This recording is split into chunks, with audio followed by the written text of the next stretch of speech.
নমস্কার শ্রোতা বন্ধুরা, ঋতুধারা মনোরমা সাধু ইউটিউব চ্যানেলে সকলকে স্বাগত জানাই।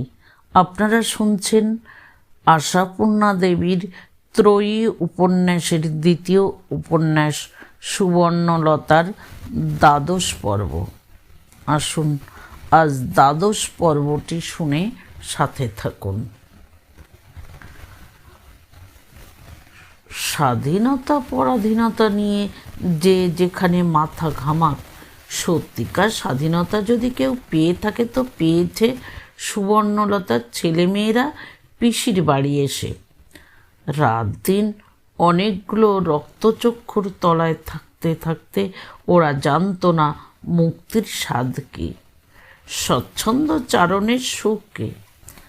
কারণে অকারণে হঠাৎ আচমকা কেউ ধমকে উঠবে এমন আশঙ্কা নিয়েই তাদের জীবন। বিশেষ করে সেজ কাকা ছেলে পুলেকে একবার একটু হুড়োহুড়ি করতে দেখলেই বা একবার তাদের একটু হেসে উঠতে শুনলেই তিনি সেই ছেলে পুলের পেটের পিলে চমকে দিয়ে হাঁক দেবেন, কে ওখানে, শুনে যায় এদিকে। ব্যাস, তাতেই এমন কাঁপুনি ধরে যায় যে এদিকে আসবার ক্ষমতা আর থাকে না।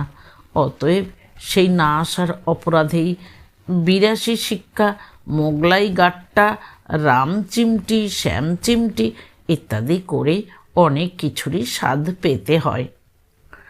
সুবর্ণলতা তার ছেলেদের মারে না বলেই বোধ করি সুবর্ণলতার ছেলেদের মারবার জন্যে এত হাত নিষ্পিস করে সেজ কাকার।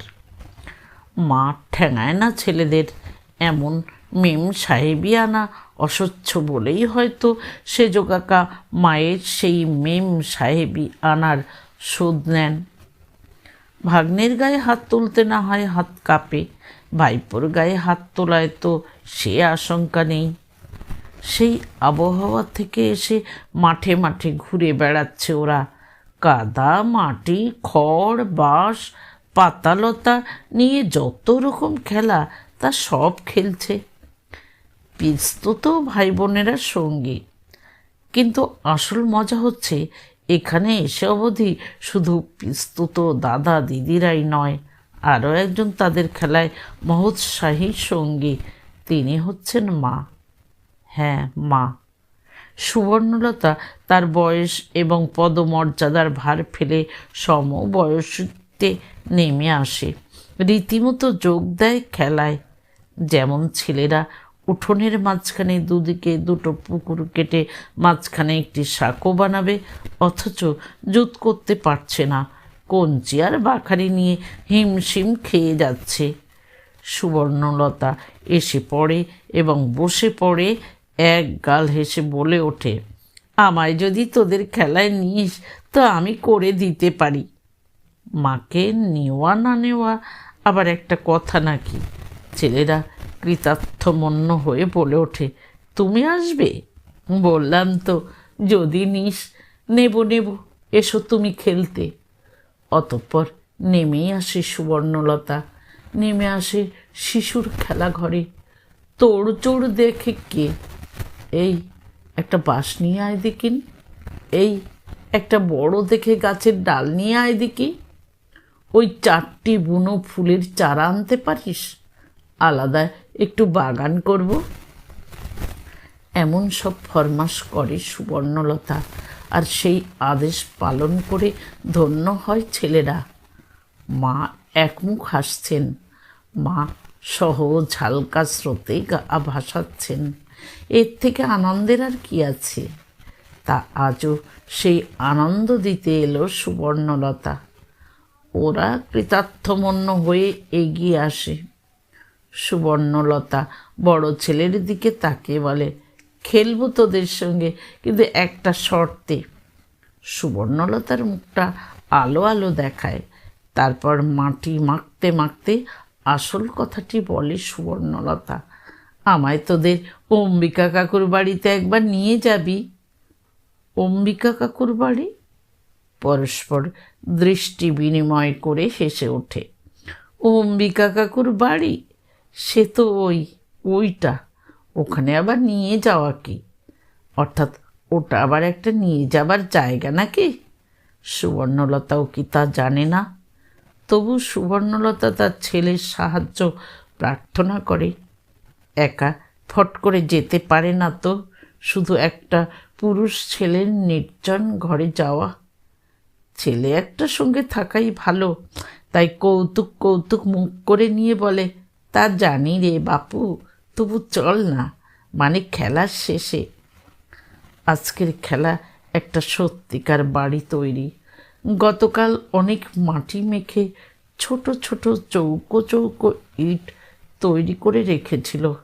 আজ সেইগুলো জুড়ে জুড়ে সত্যিকার পাকা বাড়ি করা হবে। প্ল্যান সে তো মাথাতেই আছে। ছোট ছোট সেই ইটগুলো রোদে ভাজা ভাজা হয়ে শক্ত হয়ে গেছে। সুবর্ণলতা সেগুলি নাড়তে নাড়তে বলে, এই ঠিক কাজ করছিস। ইট তৈরি করে নিয়ে তবে বাড়ি বানানো খুব ভালো, মজবুত হয়, কারণ শুধু কাদার দেওয়াল নেতিয়ে পড়ে। তারপর ইটের পর ইট সাজিয়ে দেওয়াল তুলে দেয় সুবর্ণ ওদের। তৈরি হয় শোবার ঘর, খাবার ঘর, রান্নাঘর, ভাড়ার ঘর, ঠাকুর ঘর। ভানু পুলকিত গলায় বলে, মা, কী রে, তুমি 8 জন্মে বোধহয় মিস্ত্রি ছিলে? সুবর্ণ হেসে ওঠে, তা ছিলাম হয়তো। তারপর সুবর্ণ কাদামাটির হাত ধুতে ধুতে বলে, এইবার তবে চল। চলো। অকৃতজ্ঞ ভানু অনিচ্ছা মন্থর গতিতে চলে। এইমাত্র মা তাদের বাক্য দত্ত করিয়ে নিয়েছে তাই। নচেত কে চায় এই খেলা ফেলে অম্বিকা কাকার বাড়ি যেতে, যে অম্বিকা কাকাকে নিত্য দেখতে পাওয়া যায়? তবু চলে। সুবর্ণলতাও যায়। সুবর্ণলতার বুকটা দূর দূর করে, মনটা ভয় ভয়, উত্তেজিত উত্তেজিত, যেন বিরাট এক অভিযানে বেরিয়েছে সে। কবিতার সন্ধানে অম্বিকার বাড়িতে এসে হাজির সুবর্ণলতা। সংসার জ্ঞানহীন অম্বিকাও কিঞ্চিৎ বিপন্ন না হয়ে পারে না, এতটা সেও আশা করেনি। বারে বারেই তাই বলতে থাকে, কি মুশকিল বলুন তো, আপনি নিজে এলেন, হুকুম হলে গন্ধমাদন পর্বতটাই বয়ে নিয়ে যেতাম। তারপর হেসে ফেলে বলে, অবশ্য তারপর নিশ্চয়ই হতাশ হতেন, বিশল্যকরণের চিহ্ন খুঁজে পেতেন না। কিন্তু কি পেত আর না পেত সে কথা ভাবতে বসছে না সুবর্ণলতা। সুবর্ণলতা রুদ্ধ নিঃশ্বাসে আর দুরন্ত আবেগে একটা ধূলি ধূসরিত সেলফের মধ্যে রাখা প্রায় জঞ্জাল সদৃশ কাগজের স্তূপ হাতড়াচ্ছে। প্রকাণ্ড সেলফটার তাকে তাকে নেই হেন জিনিস নেই। খবরের কাগজের কাটিংয়ের ফাইল, ইংরেজি বাংলা নানা পত্রিকার সম্ভার, গোছা গোছা প্রবন্ধের পাণ্ডুলিপি, ক্যালেন্ডার, হ্যান্ডবিল, চিঠিপত্রের রাশি, কি নয়। এর মধ্যে থেকে কবিতা উদ্ধার করতে হবে, তাও খাতায় নয়, খুচরো কাগজে লেখা। সুবর্ণলতা সব উল্টোতে থাকে। অম্বিকা ব্যস্ত হয়ে বলে, দেখছেন তো কি অবস্থা, সৃষ্টির আদি থেকে ধুলো জমে চলেছে, পরপর কেবল চাপানোই হয়, নামানো তো হয় না কোনো দিন। পদ্য টদ্য এই জঙ্গলের মধ্যে রাখো কেন? ক্ষুব্ধ আবেগে বলে সুবর্ণলতা। পদ্যই বলে, কবিতা বলতে হয়, বললে ভালো শোনায়, অত খেয়াল করে না। অম্বিকা হেসে বলে, রাখি না তো, ফেলি। কোনো কিছু ফেলার পক্ষে জঙ্গলই শ্রেষ্ঠ জায়গা। অম্বিকাদের এই বাড়িটা জ্ঞাতিদের সঙ্গে সংশ্লিষ্ট বড় বাড়ির ভগ্নাংশ নয়, ছোট্ট একটু একতলা, সম্পূর্ণ আলাদা। অম্বিকার বাবা জ্ঞাতিদের থেকে পৃথক হয়ে আম জাম কাঁঠালের বাগানের ধারে এই ছোট বাড়িখানা করিয়েছিলেন। অম্বিকার মা বেঁচে থাকতে ছবির মতো রাখতেন বাড়িটিকে, রাখতেন ধুলি মালিন্য শূন্য করে। কিন্তু ছেলের ঘরে এই সেলফটিতে হাত দেওয়ার জো ছিল না তার। হাত দিলেই নাকি অম্বিকার রাজ্য রসাতলে যেত। এখন সারা বাড়িতেই ধুলো। সুবালা অথবা তার মেয়েরা এক আধ দিন এসে ঝাড়ামোছা করে দিয়ে যায়। অম্বিকা বকাবকি এবং ঝাঁটা কাড়াকাড়ি করে, ব্যাস। কিন্তু সুবর্ণ তো ধুলোর দিকে দৃষ্টি নেই। সে ধুলোর আড়াল থেকে মানিক খুঁজছে, আরও সেই খোঁজার সূত্রে পেয়ে যাচ্ছে অনেক মণিরত্ন, কত বই, কত পত্রিকা। ইস, ভাগ্যিস এলো সুবর্ণ এখানে। ঠাকুরপো, এত বই তোমার, কই বলনি তো? অম্বিকা অপ্রতিভ হাস্যে বলে, বই দেখে এত খুশি হবেন জানি না তো। জানো না? বাহ! সুবর্ণ বলে ওঠে, আমি কিন্তু এগুলো সব পড়ব, রয়েছি তো এখনো, পড়ে নেব তার মধ্যে। অম্বিকা হাসে, পড়লে তো বেঁচে যায় ওরা, ধুলোর কবরের মধ্যে পড়ে আছে, উদ্ধার হয় তার থেকে। সুবর্ণ দীপ্ত প্রসন্ন মুখে বই বাঁচতে থাকে এবং বেছে বেছে প্রায় গন্ধমাদনী করে তোলে। আলো জ্বলা মুখে বলে, এই আলাদা করা থাকলো, কিছু কিছু করে নিয়ে যাব, আবার পড়ে পড়ে রেখে যাব। অম্বিকা বলে, জিনিসগুলো এত অকিঞ্চিৎকর যে বলতে লজ্জা করছে, রেখে না গেলেও ক্ষতি নেই, নিয়েই রাখতে পারেন। রাখলে ও মলাট ছেঁড়া ধুলো মাখা কাগজপত্রগুলো কৃতার্থ হয়ে যায়। সুবর্ণ এবার হাসি মুখে বলে, অতই কাজ নেই, একবার পড়তে পেলেই পড়তে যাই, এতদিন রয়েছি, জানি কি চাই, জানলে তো রোজ এসে হানা দিতাম। উফ, আজও যাই, ভাগ্যিস এসেছিলাম। আলোয় উদ্ভাসিত হয়ে ওঠে সুবর্ণলতার চোখ মুখ সর্বাবয়ব। অম্বিকা সুবর্ণলতার মা সত্যবতীকে দেখেনি, তাই সহসা অনুভব করতে পারে না এই আলোর উৎস কোথায়।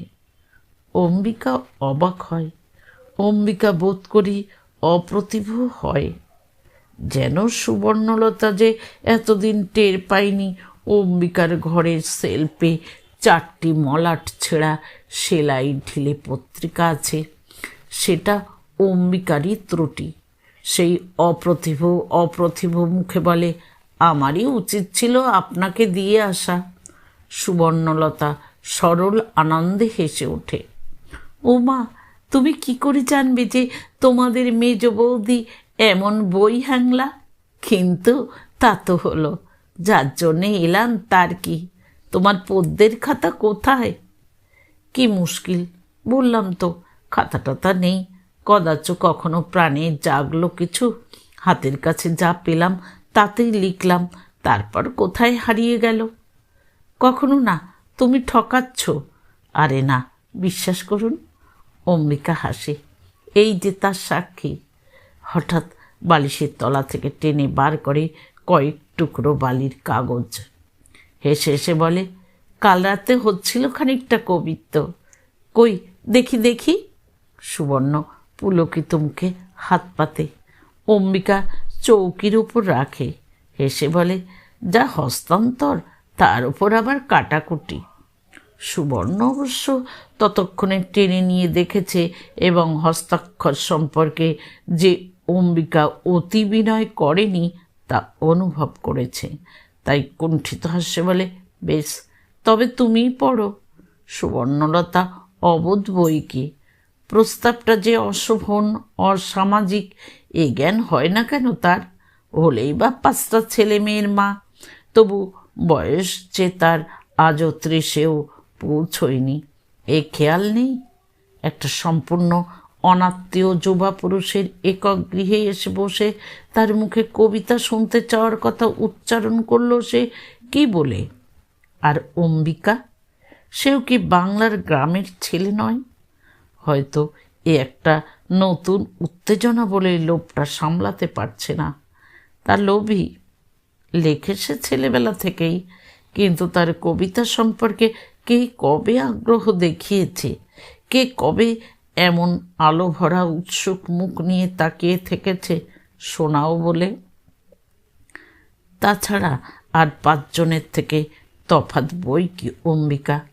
তার পরিমণ্ডলে একটা নির্মল পবিত্রতা, তার অন্তরে একটা অসংকোচ সরলতা। তার কাছে সুবালা এবং সুবর্ণলতা একই পর্যায়ের গুরুজন। সুবালার প্রতিও তার যেমন একটি সশ্রদ্ধ ভালোবাসা, সুবর্ণর প্রতিও তেমনি একটি সশ্রদ্ধ প্রীতি। তাই সেই খুচরো কাগজ কটা গুছিয়ে নিতে নিতে হেসে বলে, শুনে বুঝবেন বৃথা সময় নষ্ট। এটা হচ্ছে দেশের এখনকার এই পরিস্থিতি নিয়ে। মা, ভানু ডেকে ওঠে। আমি চাই। সুবর্ণলতা চমকে ওঠে। ভানু যে এখনো এখানেই ছিল তা খেয়ালই ছিল না। বই দেখেই পাগল হয়ে গিয়েছিল। এখন ঈষৎ চঞ্চল হয়ে বলে, কেন চলে যাবি কেন? অম্বিকা কাকার লেখা পদ্য শোন না। পদ্য সম্বন্ধে ভানু যে বিশেষ উৎসাহী। ভানুর মুখ দেখে তা মনে হলো না। বলল, আমাকে ওরা দেরি করতে বারণ করেছে। কেন, তুই আবার কি রাজকার্য করে দিবি ওদের? এমনি। হঠাৎ সুবর্ণলতা ছেলের ভবিষ্যৎ চিন্তায় তৎপর হয়।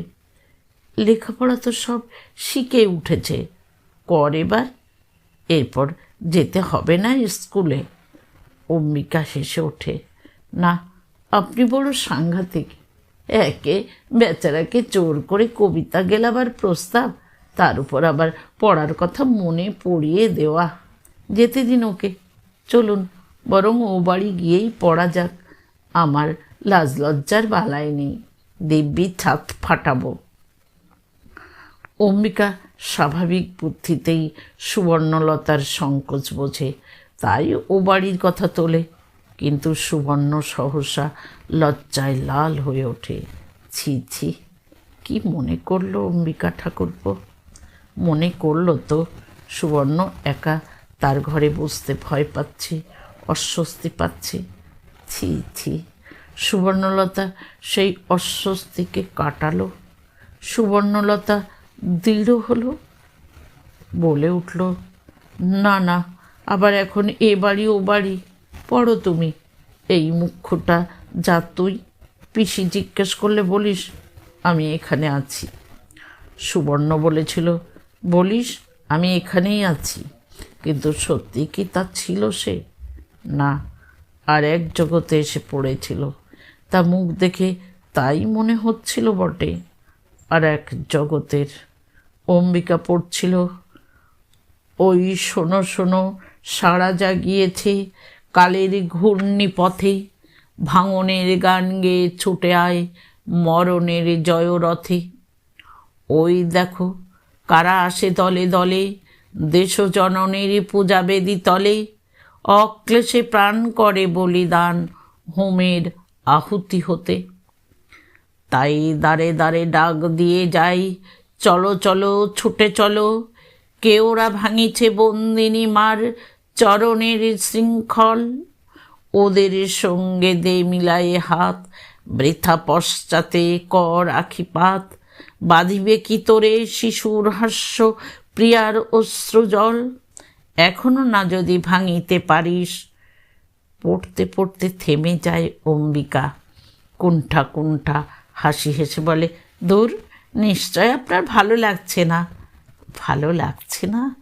সুবর্ণ উত্তেজিত গলায় বলে, ভালো লাগছে না মানে? কে বলেছে ভালো লাগছে না? পড়ো, পড়ে যাও। যে লাইনটা পড়লে আবার ওইটা থেকে পড়ে যাও। অম্বিকার অস্বস্তি হচ্ছিল। অম্বিকার নিজের মন যতই উদার আর নির্মল হোক, পাড়া গায়ের ছেলে সে। অনাত্মীয় তো দূরের কথা, নিকট আত্মীয় পুরুষের ঘরেও এমন একা বসে গল্প করলে যে মেয়ের ভাগ্যে ভৎসনা জোটে, তার নামে নিন্দে রটে, তা তার জানা। তার উপর আবার কবিতা শোনা। তবু সুবর্ণর ওই আবেগ আবিষ্ট ভালো লাগার মুখটা বেশ একটা নতুন আনন্দের স্বাদ এনে দিচ্ছে। সত্যি, এমন করে এমন একটা আগ্রহ উৎসুক মনের সামনে কবে অম্বিকা নিজের লেখা কবিতা আবৃত্তি করতে পেরেছে?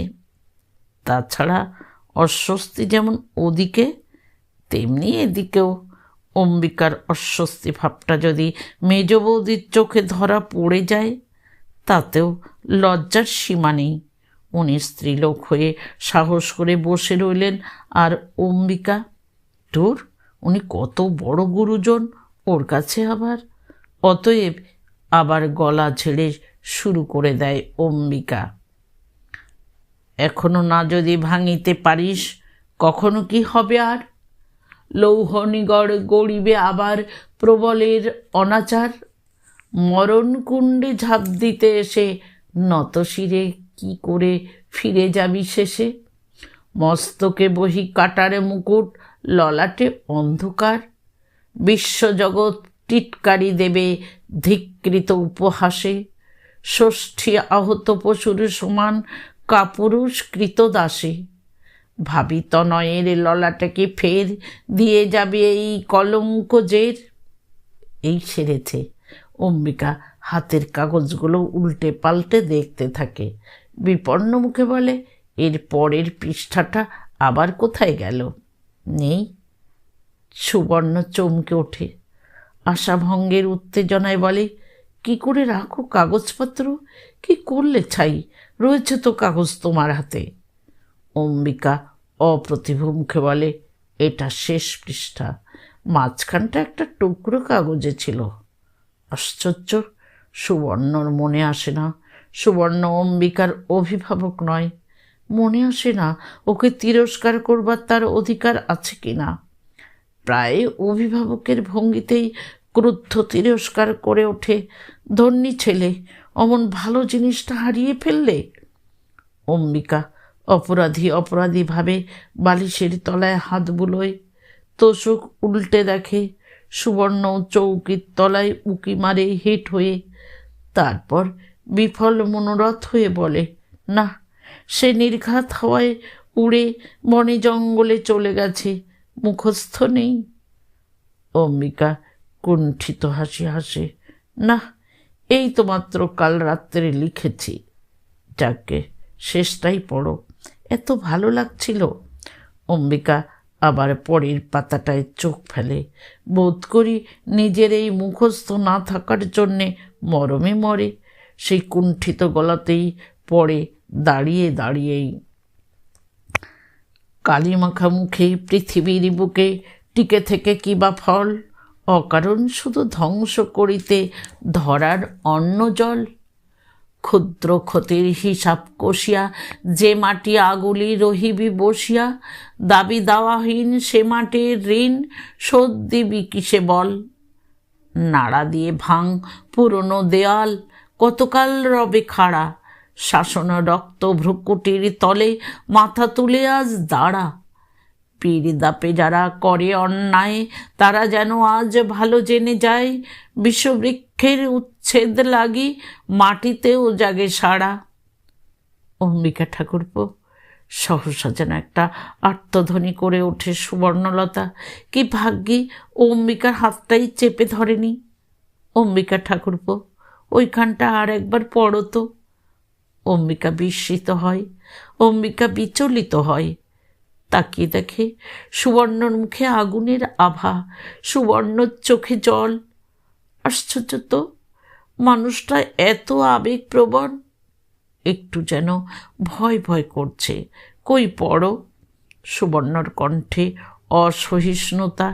এ তো শুধু এই পরাধীন দেশের কথাই নয়, এ যে আমাদের মতন চিরপরাধীন মেয়েদের কথাও। কি করে লিখলে তুমি? পড়ো পড়ো আর একবার। অম্বিকা যেন বিপন্ন গলায় আর একবার পড়ে, নাড়া দিয়ে ভাঙ পুরনো দেয়াল, কতকাল রবে খাড়া, শাসন রক্ত ভ্রুকুটির তলে মাথা তুলে আজ দাঁড়া। বীর দাপে যারা করে অন্যায় তারা যেন আজ। না, সুবর্ণলতার আজকের দিনটা বুঝে একটা অদ্ভুত উল্টো পাল্টা দিয়ে গড়া। ভালো আর মন্দ, আলো আর ছায়া, পদ্ম আর পঙ্ক, তা নইলে এমন অদ্ভুত ঘটনা ঘটে। যখন সুবর্ণলতা মুগ্ধ বিহ্বল দৃষ্টিতে তাকিয়ে আছে একটা পরপুরুষের মুখের দিকে, যখন সুবর্ণর মুখে আলোর আভাস আর চোখে জল, এবার যখন এই অনাসৃষ্টি দৃশ্যের ধারে কাছে কেউ নেই, কেন কিনা সে দৃশ্যের দর্শক হবার জন্যে দরজায় এসে দাঁড়ায় সুবর্ণলতার চিরবাতিগ্রস্ত স্বামী, যে নাকি এই যাবৎকাল আপন চিত্তের আগুনে জ্বলে পুড়ে খাক হলো। সেই জ্বলে পুড়ে মরা মানুষের সামনে জ্বলন্ত দৃশ্য দরজায় এসে দাঁড়িয়েছে, থিয়েটারি ঢঙে বলে উঠেছে, বাহ, কে আবাদ, এই তো চাই। পূর্ণ দেওয়াল অটুট রইল, বিষবৃক্ষের পাতাটি মাত্র খসল না, মাটির ছাড়া মাটির মধ্যেই স্থির হয়ে রইল। সুবর্ণ তাড়াতাড়ি মাথার কাপড়টা একটু টেনে দিয়ে বলে উঠল, তুমি হঠাৎ? চাপা ভালো আছে তো? হ্যাঁ, যে মুহূর্তে আচমকা দরজায় প্রবোধের মূর্তিটা ফুটে উঠেছিল, সেই চকিত মুহূর্তটুকুতে চাপার কথাটাই মনে এসেছিল সুবর্ণলতার। হঠাৎ ও কেন এমন বিনা খবরে? চাপার কোনো রোগবালাই হয়নি তো? কিন্তু সেই চকিত চিন্তার পর মুহূর্তেই দূর হয়ে গেল সে আশঙ্কা। তেমন হলে ওই থিয়েটারি ঢঙে কেয়াবাতটা হতো না নিশ্চয়। এ আর কিছু নয়, গোয়েন্দাগিরি। ঝাঝা করে উঠল মাথা, সারা শরীরের মধ্যে বয়ে গেল বিদ্যুৎ প্রবাহ, তবু ফেটে পড়তে পারা গেল না। সামলে নিতে হলো নিজেকে, মাথায় কাপড় টেনে উদ্বিগ্ন গলায় বলতে হলো, তুমি যে হঠাৎ? চাপা ভালো আছে তো? বিদ্যুৎ প্রবাহকে সংহত করতে শক্তি ক্ষয় হচ্ছে বই কি, তবু উপায় কি? ওই সভ্য ভদ্র উদার ছেলেটার সামনে তো আর সুবর্ণলতার স্বামীর স্বরূপটা উদ্ঘাটিত করতে পারে না, তাদের ভিতরের দাম্পত্য সম্পর্কের স্বরূপ। কিন্তু সুবর্ণর শক্তি ক্ষয় কি রক্ষা হলো কিছু? সুবর্ণর স্বামী কি মহল্লাসে নিজের গায়ে কাদা মাখল না, নিজের মুখে চুনকালি? মাটিতে মিশিয়ে দিল না সুবর্ণর সমস্ত সম্ভ্রম? দিল। সুবর্ণ জীবনের সমস্ত দৈন্য উদ্ঘাটিত করে দিল সুবর্ণর স্বামী। বলে উঠল, চাপা, ওসব নাম মনে আছে তোমার এখনো? আশ্চর্যিত, চাপার খবর জানি না, তবে চাপার মা যে খুব ভালো আছে তা প্রত্যক্ষ করছি। বাহ, চমৎকার! সাধে কি আর শাস্ত্রে বলেছে, সাপ আর স্ত্রীলোক এই দুইকে কখনো বিশ্বাস করতে নেই? সুবর্ণ হঠাৎ অদ্ভুত রকমের শান্ত হয়ে যায়, শান্ত শান্তভাবেই হেসে উঠে বলে, শাস্ত্রে বলে বুঝি? দেখছো অম্বিকা ঠাকুরপো, আমার স্বামীর কি শাস্ত্র জ্ঞান! তা বলেছ ঠিকই, ভালোই আছি, খুব ভালো আছি। তোমার এই বোনের দেশ থেকে যেতেই ইচ্ছে হচ্ছে না। প্রবোধ নিম পাতা গেলা গলায় বলে, তা অনিচ্ছে তো হবেই, এখানে যখন এত মধু। কি মশাই, আপনি না আমার বোনাইয়ের সেই দেশোদ্ধারী ভাই, তা দেশোদ্ধারের পথটা দেখছি ভালোই বেছে নিয়েছেন। নির্জনে পরস্ত্রীর সঙ্গে রসালাপ। মেজদা, কি বলছেন যা তা? অম্বিকা যেন ধমক দিয়ে ওঠে, ছোট কথা বলবেন না, ছোট কথা আর কারো ক্ষতি করে না, নিজেকেই ছোট করে। মেজদা! ধমক। প্রবোধ একটু থতমত খায়, কারণ প্রবোধ এই উল্টো ধমকের জন্য প্রস্তুত ছিল না। তবে থতমত খাওয়াটা তো প্রকাশ করা চলে না, তাই সামলে নেয়, তবে গলায় আগের জোর ফোটে না। ফিকে ফিকে গলায় বলে, ছোট? আমরা ক্ষুদ্র মনীষী, আমাদের আবার ছোট হওয়া। ক্ষুদ্রই বা ভাববেন কেন নিজেকে? অম্বিকা ধীর গলায় বলে, নিজেকে ক্ষুদ্রও ভাবতে নেই, অধমও ভাবতে নেই, মানুষের মধ্যেই ঈশ্বরের বিকাশ। ওহ, লম্বা চওড়া কথা, উপদেশ, গুরু এসেছেন। প্রবোধ এবার নিজ মূর্তিতে ফেরে বলে, ওহ, নিরালায় ঈশ্বর সাধনাই হচ্ছিল তাহলে? আমি এসে ব্যাঘাত ঘটালাম। কি আর বলবো, আপনি কুটুমের ছেলে, বোনাইয়ের ভাই, আপনার অপমান তার অপমান, তাই পার পেয়ে গেলেন। এই জন্য কেউ হলে, অন্য কেউ হলে তাকে জুতিয়ে পিঠের ছাল তুলতাম। আর এই যে বড় সাধের মেজ বৌদি, চলো তুমি, তোমাকে আমি দেখে নিচ্ছি গিয়ে। অবাক কাণ্ড! এক ঘর ছেলে পিলে, বয়সের গাছপাথরও নেই, তবু কুবাসনা ঘোচে না, তবু ইচ্ছে করে পরপুরুষের দিকে তাকাই। যাক, তার জন্যে ভাবি না। মেয়ে মানুষকে কি করে শায়েস্তা করতে হয় তা আমার জানা আছে। অবাক কথা বই কি, তবু সুবর্ণ ফেটে পড়ে না, বরং প্রায় হেসেই বলে, জানো না কি? তা তবু তো শায়েস্তা করে উঠতে পারলে না আজ অবধি। নাও চলো, এখন দেখো শায়েস্তা করে শুলে দেবে কি ফাঁসি দেবে। এই ভালো মানুষ ছেলেটাকে আর ভয় পাইয়ে দেব না বাপু, পালাই। অম্বিকা ঠাকুরপো, ওই পদ্মটা কিন্তু আমার চাই ভাই, একটু কষ্ট করে ওর একটা নকল করে দিও আমায়। তা প্রবোধ দেবতা নয়, রক্ত মাংসের মানুষ সে, অতএব গোড়ার জিনিস ওই রক্তটাই তার টকবগিয়ে ফুটে ওঠে স্ত্রীর ওই প্রচ্ছন্ন ব্যঙ্গের দাহে। সুবর্ণ যদি ভয় পেত, যদি গুটিয়ে শুটিয়ে তাড়াতাড়ি ঘর থেকে বেরিয়ে আসতো, আর ওই পাজি লক্কা ছেলেটা যদি প্রবোধকে দেখে বেত খাওয়া কুকুরের মতো ঘাড় নিচু করে পালিয়ে প্রাণ বাঁচাতো, তাহলে হয়তো প্রবোধ এত ফেটে পড়ত না। কিন্তু সেই স্বাভাবিকতাটা হলো না, হলো একটা অভাবিত বিপরীত। ছোড়াটা এলো বড় বড় কথা কয়ে উপদেশ দিতে, আর সুবর্ণ কিনা স্বামীকেই ব্যঙ্গ করল। অতএব প্রবোধ ফেটে পড়ল, উগ্রমূর্তিতে বলে উঠল, শুল কেন, ফাঁসি কেন? পায়ে জুতো নেই আমার? জুতিয়ে মুখ ছিঁড়ে না দেওয়া পর্যন্ত তোমার মতন বেহায়া মেয়ে মানুষের মুখ বন্ধ করা যাবে না। বেরিয়ে এসো, বেরিয়ে এসো বলছি। এতদিন পরে স্বামী এলো, ধড় ফড়িয়ে উঠে আসবে তা না, পরপুরুষের বিছানায় বসে বসে স্বামীকে মস্করা। আর তুমি শালা! তা অনেক সামলেছে নিজেকে প্রবোধ, স্ত্রীর চুলের মুঠি ধরেনি এবং শালা শব্দটা উচ্চারণ করেই থেমে গেছে। সুবর্ণ এবার উঠে আসে, কেমন একটা অবিচলিত ভাবেই আসে। আর সবচেয়ে আশ্চর্য, এরপরও সেই পরপুরুষের সঙ্গে কথা কয়, বলে, মিথ্যে তোমরা দেশ উদ্ধারের স্বপ্ন দেখছ অম্বিকা ঠাকুরপো। দেশকে আগে পাপমুক্ত করবার চেষ্টা করো। এই মেয়ে মানুষ জাতটাকে যতদিন না এই অপমানের নরক কুণ্ড থেকে উদ্ধার করতে পারবে, ততদিন সব চেষ্টাই ভস্মে ঘি ঢালা হবে। প্রবোধের সঙ্গে এসেছিল সুবালার ছোট ছেলেটা, তাকেই বলেছিল সুবালা, এই যা যা, ছুটে যা, তোর মেজ মামিকে ডেকে নিয়ে আয়, অম্বিকা কাকার বাড়িতে আছে বোধ হয়। প্রবোধ সেইমাত্র খুলে রাখা জুতোটা আবার পায়ে গলিয়ে বলেছিল, চল, আমিও যাচ্ছি। সুবালা প্রমাদ গনেছিল।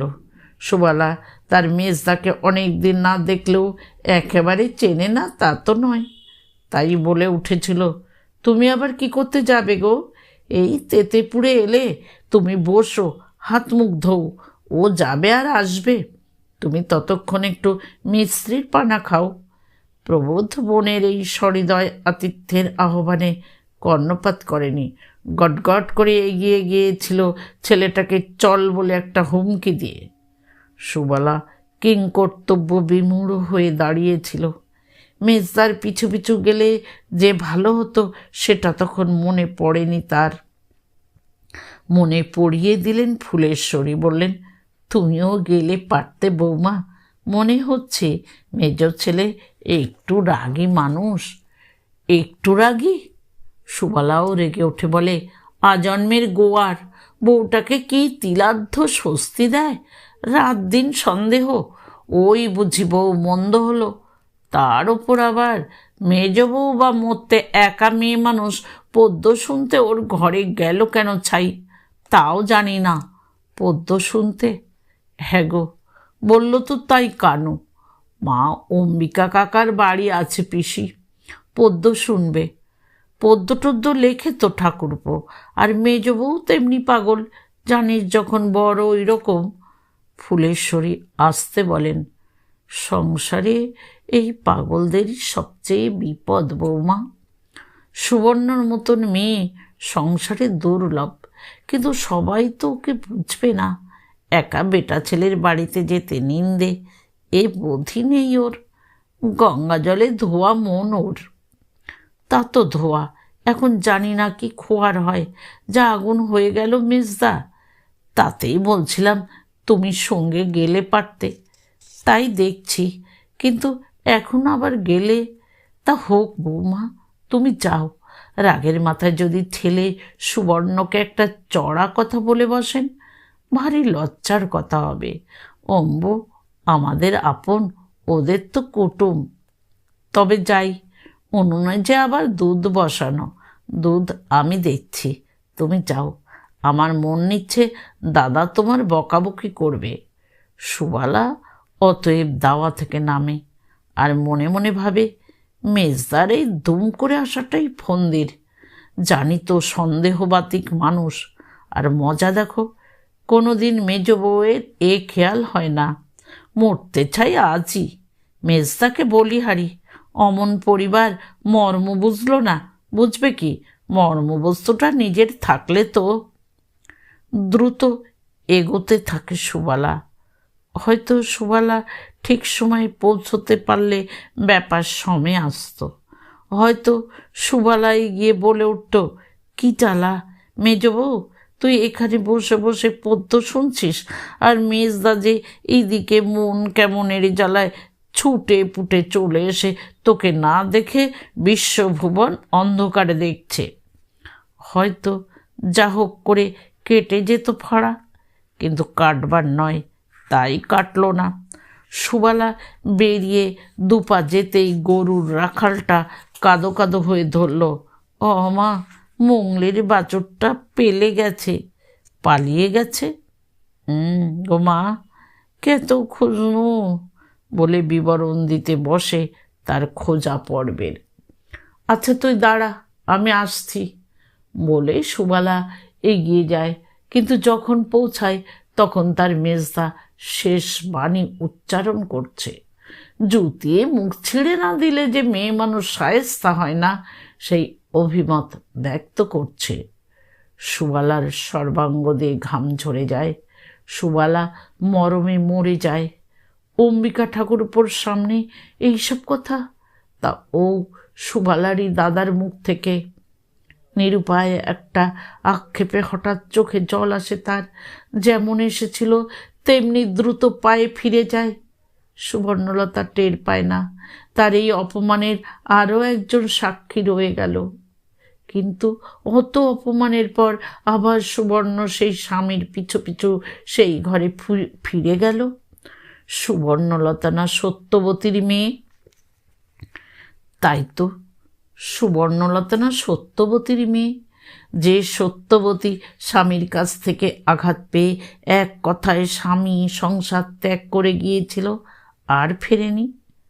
মায়ের সেই তেজের কণিকা মাত্র পায়নি সুবর্ণলতা। সত্যবতী তার মেয়ের এই অধোগতি দেখে ধিক্কার দেবে না, বলবে না, ছি ছি সুবর্ণ, তুই এই। সে ধিক্কারের সামনে তো চুপ করে থাকতে হবে সুবর্ণকে, মাথা হেঁট করে। নাকি করবে না মাথা হেঁট, মুখ তুলেই তাকাবে মায়ের দিকে, বলবে, মা, তোমার অবস্থায় আর আমার অবস্থায় সেখানে যে আকাশ পাতাল তফাৎ। তা বলতে যদি পারে সুবর্ণ, বলতে যদি পায়, মিথ্যা বলা হবে না, আকাশ পাতালই।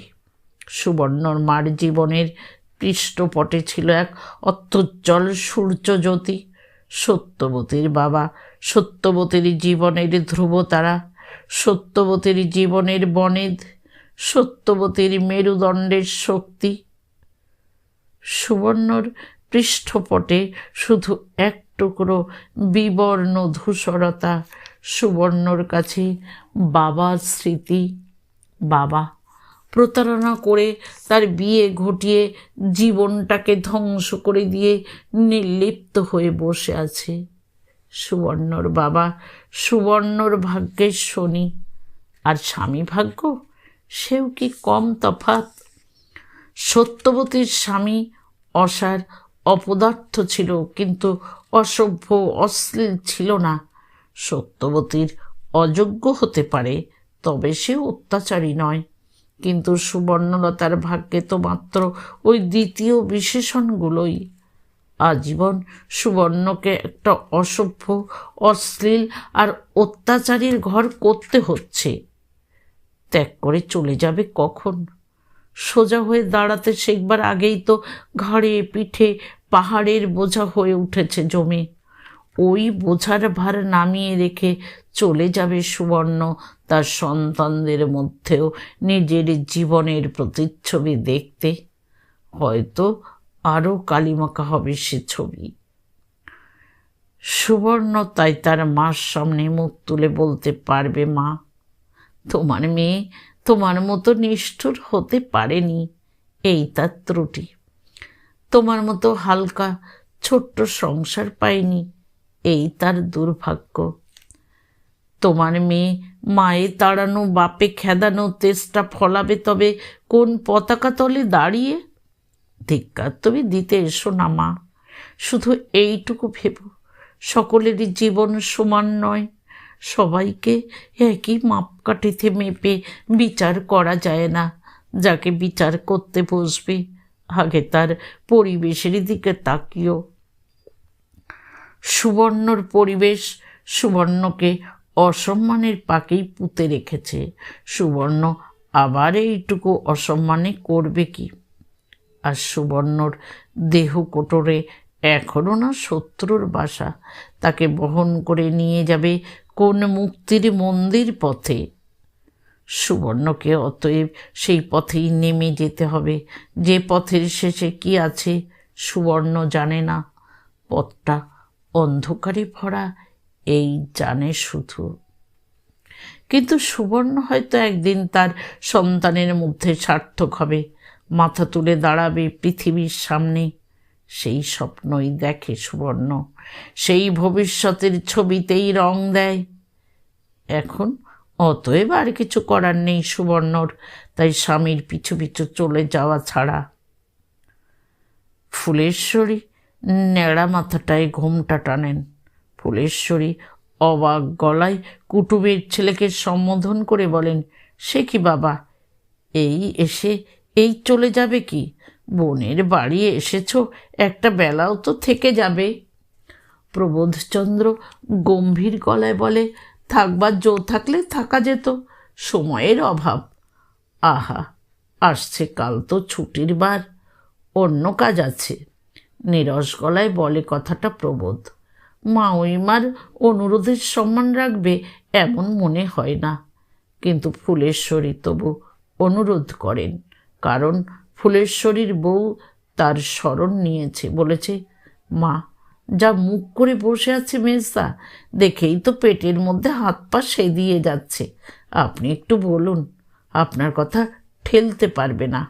আহা, অকস্মাৎ এমন দুম করে নিয়ে যাবে, পোয়াতি বউটাকে একটু মাছ ভাত মুখে না দিয়ে পাঠাবো কোন প্রাণে? ফুলেশ্বরী তাই আপ্রাণ করেন, বলেন, বুঝলাম কাজ আছে, কিন্তু জোরসো করে সামলে নিও বাবা। পুরুষ ছেলে তোমাদের অসাধ্যিকে আছে। মেজ মেয়ে এই অবস্থায় যাত্রা করবে, একটু মাছ ভাত মুখে না নিয়ে যেতে দিই কি করে?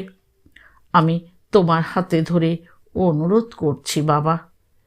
কিন্তু প্রবোধের কি এখন ওই সব তুচ্ছ ভাবপ্রবণতার মান রক্ষা করার মতো মানসিক অবস্থা? মাথার মধ্যে রক্ত তার টকবক করে ফুটছে না? সেই উত্তাপকে প্রশমিত করে সে এই পাপপুরীতে রাত্রিবাস করবে? গুছিয়ে গাছিয়ে বোনাইয়ের পুকুরের মাছের ঝোল খেয়ে তবে যাত্রা করবে? এই দণ্ডে সুবর্ণকে কোনো একটা নির্জন জায়গায় ঠেলে নিয়ে গিয়ে মেরে পাট করে দিতে ইচ্ছে করছে না? বোন, বোনের বাড়িতে বিশ্বাস করে পরিবার রেখে গিয়েছিলাম। বোন সে বিশ্বাসের মান রেখেছে যে, কেন চোখে চোখে রাখতে পারেনি, শাসন করতে পারেনি, বলতে পারেনি বেচাল করো না মেজ বউ? তা নয়, সোহাগের দেওরের সঙ্গে মাখামাখি করতে ছেড়ে দিয়েছেন। সেই বোনের মান রাখতে যাব আমি? অতএব প্রবোধকে বলতেই হয়, বৃথা উপরোধ করছেন, আজ না গেলেই নয়। এবার অমূল্য গলা বাড়ায়, বলে, তা কাজটা যখন এত জরুরি, সেরে নিয়ে দুদিন বাদে এলে তো ভালো হতো মেজদা। মেজদা ভুরু কুচকে নেপথ্যবর্তিনীর উদ্দেশ্যে একটি কড়া দৃষ্টি হেনে তেতো গলায় বলে, কারুর কারুর অন্তত ভালো হতো, তাতে আর সন্দেহ কি? অমূল্য অত বোঝে না, বলে ফেলে, সত্যি সেটাই ভালো ছিল মেজদা। এমন হঠাৎ এদের যাবার তো কোনো কথা ছিল না। কথা ছিল না? আইন দেখাতে এসেছ? ফুটন্ত রক্ত উছলে ওঠে। বরাবর তোমার বাড়িতে থেকে যাবে এমন কথাও ছিল না নিশ্চয়। আমার পরিবার, তার ওপর আমার জোর চলবে না? হঠাৎ নেপথ্যবর্তিনী বেরিয়ে আসে, বলে ওঠে, চলবে না কি বলো? 100 বার চলবে। ইচ্ছে হলে কোমরে দড়ি বেঁধে কাঁটা বন দিয়ে হিসড়ে নিয়ে যাওয়াও চলবে। যাত্রার আয়োজন করে দিন আপনি ঠাকুর জামাই। গরুর গাড়িকে তো বলে পাঠাতে হবে। ঠাকুরছি, তুমি মন খারাপ করো না। বাজকে মাছ ভাত খাইয়ে পাঠাবার বাসনা তো তোমার ভাইয়ের কল্যাণের জন্যে। আমার আর তাতে রুচি নেই ভাই, মুখ ফুটে বললামই সে কথা।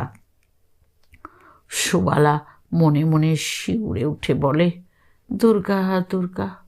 অমূল্য বোধ করি বিচলিত হয় এবং অমূল্যের মেজশালা হঠাৎ গগনবিদারী চিৎকারে বলে ওঠে, শুনলে? শুনলে তো? নিজ কর্ণে শুনলে তো? এই মেয়ে মানুষকেও সতী বলে বিশ্বাস করতে হবে? তোমরা কি বলো? মেয়ে মানুষ স্বামীর অকল্যাণ চায়, তার রীতি চরিত্রের ভালো, এ কথা বলো তোমরা? কেউ আর কিছু বলে না। গরুর গাড়ি আসে। ছেলে মেয়েগুলো কাঁদতে কাঁদতে গিয়ে ওঠে সে গাড়িতে। বড় আশা ছিল তাদের আরও কিছুদিন থাকবে। কত সুন্দর করে আজই তারা ইট সাজিয়ে পাকা বাড়ি তৈরি করেছিল, সব গেল ঘুচে। সুখ বস্তুটা তাহলে জলের আলপনা। অতি সুন্দর নকশা নিয়ে ফুটে উঠেই মুহূর্তে মিলিয়ে যায়। আনন্দ কি বস্তু, স্বাধীনতা কাকে বলে, ভারহীন মন কেমন জিনিস, এখানে আস্বাদ পেয়েছিল তারা। কিন্তু কদিনই বা। শিকারী ঈগল পাখির গল্পের সেই ঈগলটার মতোই যেন বাবা ঠকাস করে এসে নামলো আর ছো মেরে নিয়ে গেল। কানু ভানু আর চন্দন ওরই মধ্যে যতটা পারল সংগ্রহ করে নিল, কষা পেয়ারা, কাঁচা কুল, টক বিলিতি আমড়া ইত্যাদি। তাছাড়াও থোড়, করমচা, গাব, মাদার পর্যন্ত অনেক কিছুই জমে উঠলেও তাদের সঞ্চয়ের ঘরে। তা জমে উঠতে উঠতেই তো জীবনের জমা খরচ। শুধুই কি জমে ওঠে ঘৃণা, ধিক্কার, অসন্তোষ? জমে ওঠে না ভালোবাসার সঞ্চয়, কৃতজ্ঞতার সঞ্চয়, শ্রদ্ধার সঞ্চয়? না জমলে পৃথিবীর ভারসাম্য রক্ষা হচ্ছে কি করে? নিজের কেন্দ্রে পাক খেতে খেতে এই যে তার অনন্তকালের পরিক্রমা, এ তো কেবল ভারসাম্যের উপর। তাই সুবর্ণলতার শুকে ওঠা স্নায়ু শিরার আবরণের মধ্যে কাঠ হয়ে থাকা আগুনের ডেলার মতো চোখ দুটো দিয়েও জল ঝরে পড়ে, বারে বারে পড়ে।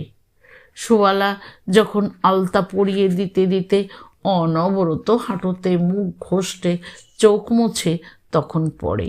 সুবালার ছেলেরা যখন সুবর্ণ ছেলেদের জন্য এক চুপড়ি সেই ওদের মাটির ইট এনে রেখে যায়, সুবর্ণ তরঙ্গের কাছে তখন পড়ে, আর উতলে উপচে শতধারে পড়ে।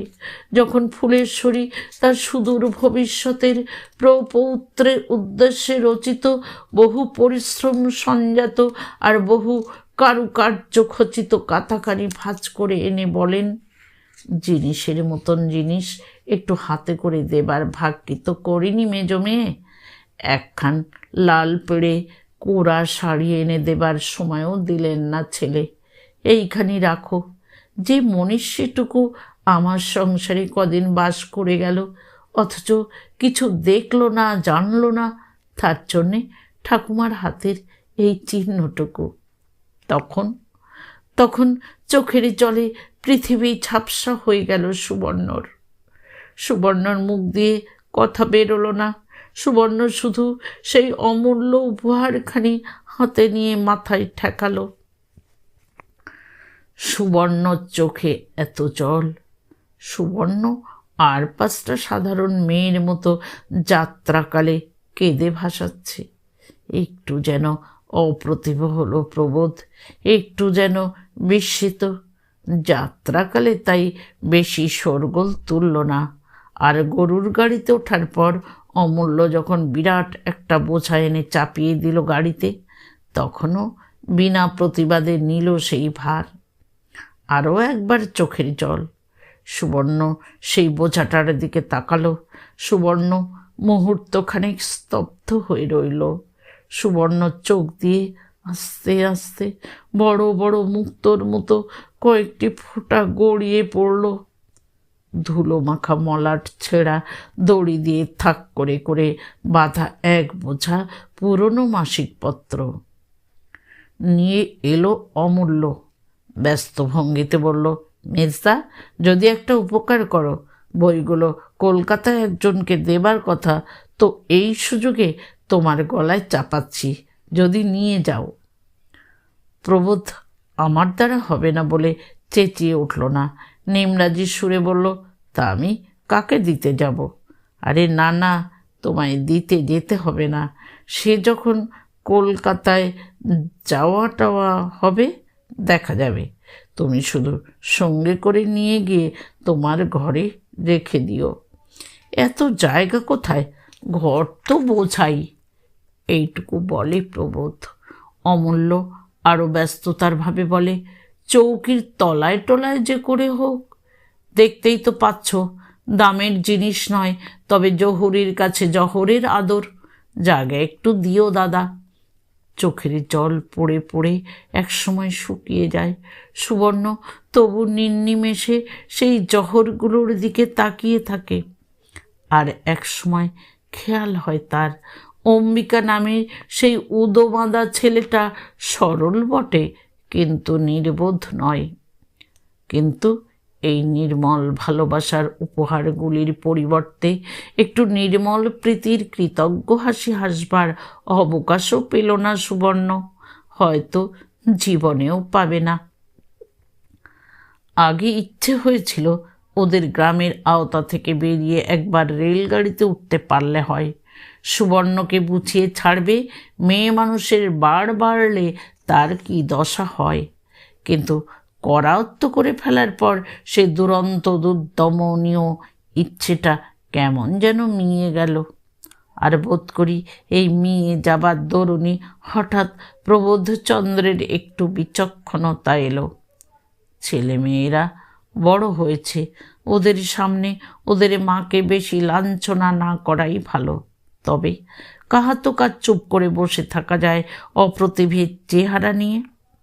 হয়তো প্রবোধের ওই উগ্র মেজাজের গভীরতম মূল শিকড়ের কারণটা এই। চুপ করে থাকলেই নিজেকে ওর কেমন অপ্রতিভ আর অবান্তর লাগে। তাই হয়তো সর্বদাই ওই হাঁক ডাকের ঢাকঢোল, যাতে নিজের কাছেও না নিজে খেলো হয়ে যায়, যাতে নিজের ওই অবান্তর মূর্তিটা কারোর চোখে ধরা না পড়ে। অতএব চুপ করে বসে থাকা যায় না। ছেলেদের সঙ্গেই কথা পাড়ে প্রবোধ। গুচ্ছির আকোচ খাকোচ নিয়ে এলি যে, গিলবি ওইগুলো? চন্দন তাড়াতাড়ি কোচড়ের পেয়ারাগুলো আঁচলে ঢেকে ফেলে বলে, সবগুলো খাবো নাকি?